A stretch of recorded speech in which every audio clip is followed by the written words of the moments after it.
labadii madaxweyne ee ugu dambeeyay ee xilkoodu dhammaaday Sheekh Shariif Sheekh Axmed iyo Xasan Sheekh Maxamuud midkoodna xilka ugama dagin waqtigii loo qabtay waana sababta hadda cid walba uga warwarsan tahay in madaxweyne Farmaajo uu sidaasi oo kala yeelo Sheekh Shariif Sheekh Axmed mudxleedkiisu waxa uu ahaa 2 sano oo ku meel gaar ah waxaana lagu soo doortay dalka Djibouti 30 Janaayo 2009 waxa uu xafiiska baneeyay 10 Sebtembar 2012 hawsha hortiilay oo aan fududayn si uu u gaaro hadafka laga lahaa dawladdiisa waxa uu isku bedelay ilaa 3 ra'iisul wasaare Umar Cabdirashiid oo hayay xilka sanad iyo 7 bilood Maxamed Cabdullaahi Farmaajo 7 bilood iyo bar iyo Cabdiwali Cali Gaas oo hayay sanad iyo 4 bilood madaxweyne Sheekh Shariif Sheekh Axmed iyo ra'iisul wasaarihiisa Cabdiwali Cali Gaas waxay wadajir ugu guuleysteen in markii ugu horeysay ay dalka gudihiisa doorasho ka qabtaan iyagoo ansixiyay qabyo qoraalkii ugu horeeyay ee dastuurka kumeel gaarka ah kana guuray axdigii kumeel gaarka ahaa ay ku dhisnay dawladda kadib markii ay ansixiyeen erga gaaraysa 825 oo laga keenay dhammaan 18 gobol ee dalka waxay markii ugu horeysay dawladdii Sheekh Shariif ay bedeshay hanaankii xulista xildhibaanada baarlamaanka oo gacanta loo geliyay odayaasha dhaqanka iyo guddi khubaro ah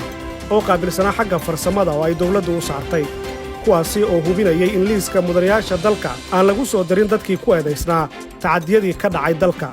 madaxweyne Sheekh Shariif iyo ra'iisul wasaarihiisa Cabdiwali Cali Gaas ayaa labaduba ka qayb galay tartankii doorashada madaxtinimada dalka 10kii bishii Sebtembar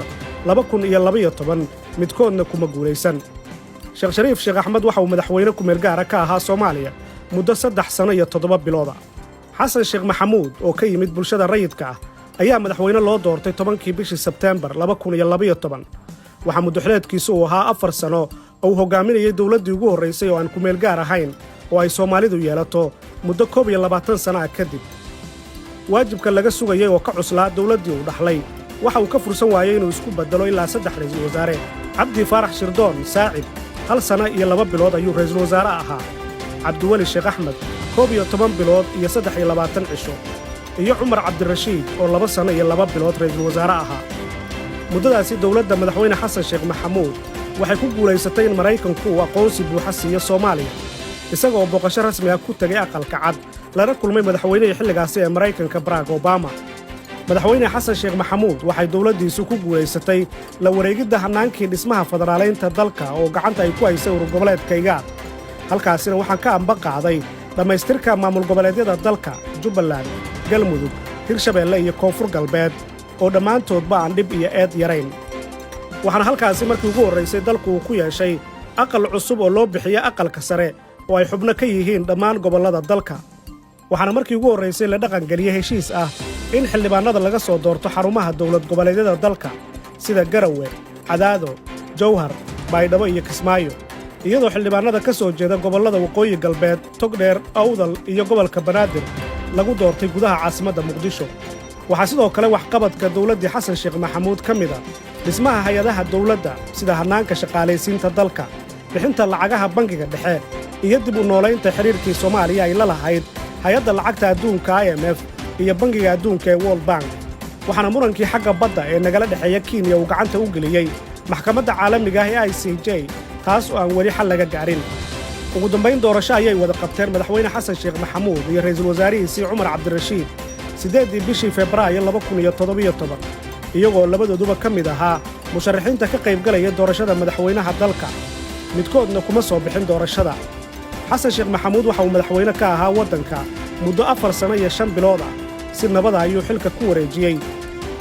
waxyaabaha qabyada uu ahaa madaxweyne Xasan Sheekh Maxamuud ee aan weli la taaban waxa ka mid ah maqaamka caasimadda Muqdisho xal u helista wada hadallada Soomaaliland iyo dacwadii uu geeyay maxkamadda caalamiga ee qaramada midoobay ee muranka xagga badda ee nagala dhexeeya Kenya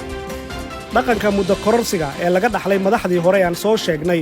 oo lagu daray qorshe la'aanta dawladda hadda jirta ee madaxweyne Farmaajo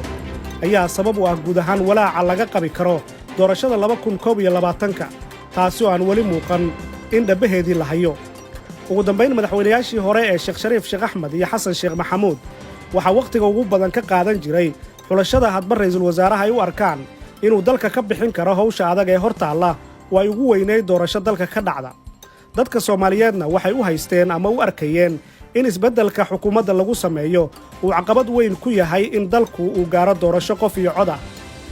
laakiin madaxweyne Farmaajo oo ku faana inuu maareeyo khilaafka isaga iyo ra'iisul wasaarihiisa ayaa ka fursan waayey inay khilaaf ku kala tagaan guddoomiyihii hore ee baarlamaanka mudane jawaari iyadoo oo muddo dheerna uu taagan yahay khilaafka u dhexeeya xukuumadda iyo maamul goboleedyada hadda jira qaarkood haddaba su'aasha isweyddiinta mudan ayaa ah wadajoogga farmaajo iyo khayre ma xallisay waajibkii laga sugayey mise laga fursan doonaa muddo kororsi dambe